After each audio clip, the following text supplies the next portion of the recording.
السلطان العثماني بمعطف هي وسكانها، وكانت أرض عهر وكفر سنة 1515، فأصبح سكانها عبيد وجواري للعثمانيين، لكنهم لم يتركوا كفرهم وعهرهم، وقد تناسل فيها الانكشاريون مع النساء الجزائريات وأنجبوا ما يسمى الكراغلة، ثم تنازل عنها العثمانيون للفرنسيين سنة 1830، وما زالت تحت السيادة الفرنسية، فكانت مدينة الجزائر هي أرخص مدينة في التاريخ، إذ تم شراؤها بسكانها بمعطف تم التخلي عنها، لأنها كانت أرض عهر وكفر، فلم تكن لها قيمة. سكانها لا ينتجون شيئا، يعيشون بالدعارة وبغاء الذكور والسحر والسرقة، هكذا كانت وهكذا ما زالت. ياكم راحت لكم تلتقرون مع الأطراف، قعروا لكم الرحم، ضربتوها غير بقلاوة، موراها أعطاوكم كادو لي فرونسي. اسكو فوزافي اون تيت تخموا بها ولا لا؟ ودركا راني نشوف اليوتيوب والفيسبوك الجيريان معمر بالزل، يبخان اون باج دو ليستوار ويجي يقول لك وكنا شواكر البحر، وكنا ضربنا ايرلندا واحد العام، وصدمنا على فرنسا واحد العام يا وريح ترونكيل على روحك، ريح ترونكيل على روحك، بركا ما تكذب، بركا ما تكذب. Tu as passé à travers 3 siècles de domination turque parce que les Européens n'étaient pas unis. C'est tout. C'est pas parce que tu étais fort. Le jour où ils ont fini les conflits بيناتهم, رجلاو les empires ديالهم, جاو عطاو طاف طاف طاف طاف وجازوا عليه كومبريسور لداخل. سي بون. بركا ما تكذبوا على الناس. بون. وي فازي. كي كنت نهضر درك على لافريك لي روت وكذا. لو بوفوار الجيريان. دي بيراتيسا. راقد وحط المخده الاخرى فوق ودنيها، راقد على الودن هذه وحكم المخده يرقد زاد باش ما يسمع والو. اسرائيل كانت تخدم يا اسرائيل جات صافي لونطون دارت علاقات مع موريتانيا. باوي قدام باب دارك كومون هذاك العام كي داروا مع موريتانيا. تو نا غيان في على ما زعف شاف تما قال لك دوك يجوا يتصنتوا علينا، لا حب يتصنت عليك، يتصنت عليك في موريتانيا ويتصنت عليك في المروك، لك تراب المشكل تاعك. ديرنييرمون كاين واحد البوست في الكونساي دو سيكوريتي، كان ليبيا هي كونديدا باش يفوتيو عليها تولي ممبر في الكونساي دو سيكوريتي افريكان كي ريبريزونت لونيون افريكان. ليبيا الا ديزيستي، واش قالت؟ ولا المروك ياخذ بلاصه، داكور. دونك فوالا فوالا دونك يعني واش مازالك اكثر من هادشي. لوم نفسك. الحمد لله رب العالمين، حققت الهدف تاعي، حققت الطموح، حققت المبتغى، تحصلت على زوج شكاير عليه، ربع السوايع وانا نستنى دوك يجي الكاميو الساعه الخامسه باه جا وديت، والتالي ما يلحقش. دوك الحمد لله انا على كل حال الحلم تاعي حققته، وليداتي غدوه ان شاء الله يشربوا القهوه اللي بغاو يقراو، ماشي كيما اليوم والبارح ولا البارح شربوها ما شربوهاش كاع، ما يشربوا الكحله. المشكل وين رزي؟ قلنا المشكل وين؟ هام زوج شكاير دوك نص نهار وانا ندير لاشين على الحليب وشني. المشكل وين رزي؟ والله المشكل يا اخي انا في الجزائر الجديده كلشي حسابات كلشي تكتيك. فتحوا الوزنوات عطوهم لاكريم واسي، يعطوهم لاكريم هم يقعدوا طول راني عامر في شقبه الحليب وشني. والتالي ما يلحقش ندير لاشين التالي والله ما يدي ما يكفيش مسكين تلقى 24 سنه بعد ما يلحقش.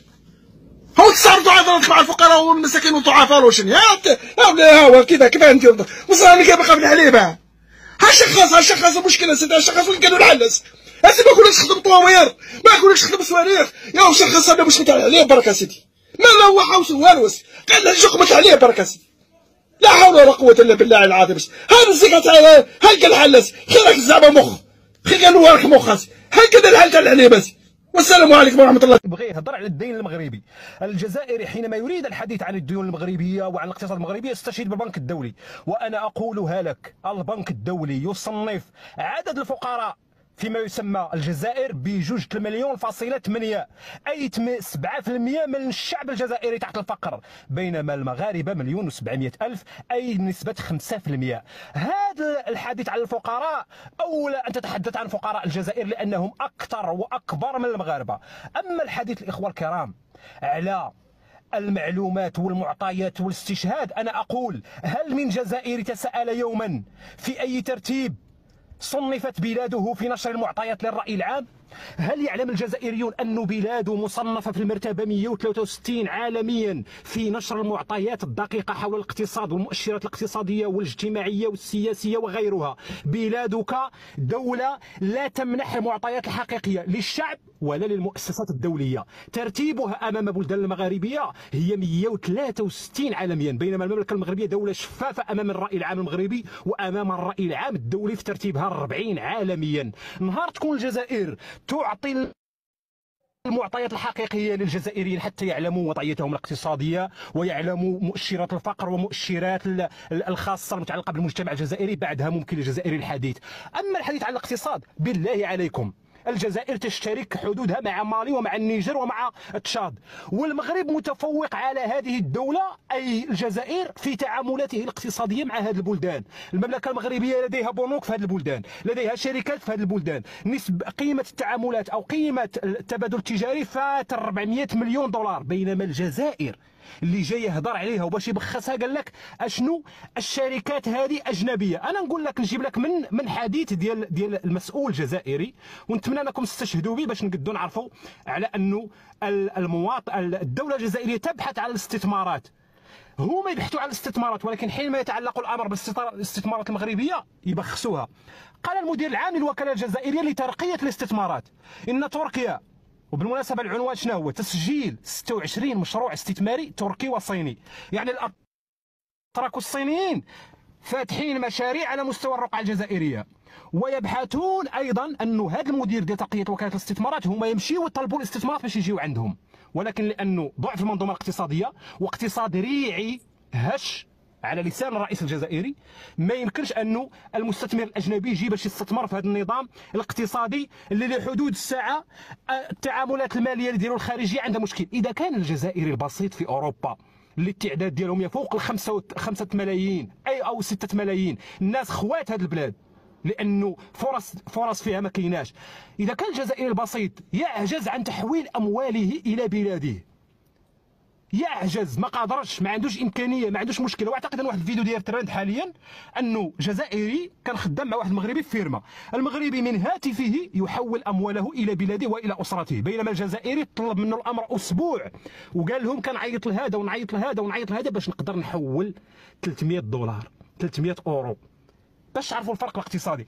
اما الحديث عن مؤشر الفقر، انا والله انا راه تحدثت عليه ووضحته ليه باش انه مره اخرى ما يجيش يهضر عليه، لانه عدد الفقراء في الجزائر البتروليه الغازيه واللي تحدثت عليه قنوات ايضا على انه لماذا الجزائر عندها هذه الاشكاليه رغم الثروات ورغم كل شيء، لا تستطيع الجزائر حل اشكاليه الفقر. واعتقد انه الارقام والمقارنات، لماذا لم تستطع الجزائر الغنيه بالنفط الخروج من دائرة الفقر 8 يونيو 2023. وهذا المقال منشور في قناة الحرة، ونبغي جميع الجزائريين يطلعوا عليه يعرفوا وضعيتهم الاقتصادية كيفاش دايرة، ولماذا النظام الاقتصادي الريعي في الجزائر المتحكم فيه من طرف متغولين ما قادرش يخرج او يعطي نتائج على ارض الواقع.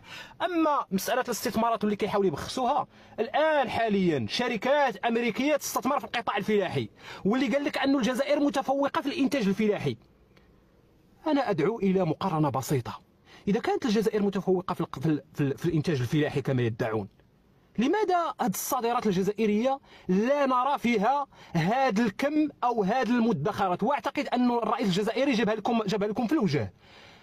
بلغتم في صادراتكم خارج المحروقات 7 ملايير دولار 7 ملايير دولار يصدرها المغرب غير مطيشة، التي انتم كتحاولوا الان ان تبخسوا منها.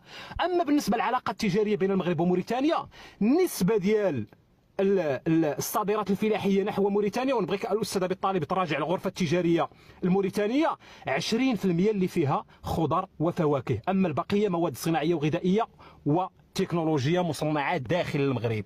واعتقد انه اذا كان كادر وغيره من الجزائريين يريد تبخيس مصانع الرونو وغيرها، نقول له راك مشيتي تطلب الطاليان باش يجيو يحطوا عندك مصنع ديال فيات 500 اللي ما يركبهاش حتى بلا ما نسميوه، بمعنى انه انت تمشي تطلب المصانع يجيو عندك وتجي تقول للمغاربه علاش دايرين مصنع، وانه هذه المصانع هذه، مع العلم انه كانت عندهم تجربه ديال مصنع رونو في وهران وكانوا كينفخوا لهم الرويض فقط. تحيه طيبه وقالها الرئيس الجزائري. تحياتي وشكرا السي ابي طالب واستاذن منك.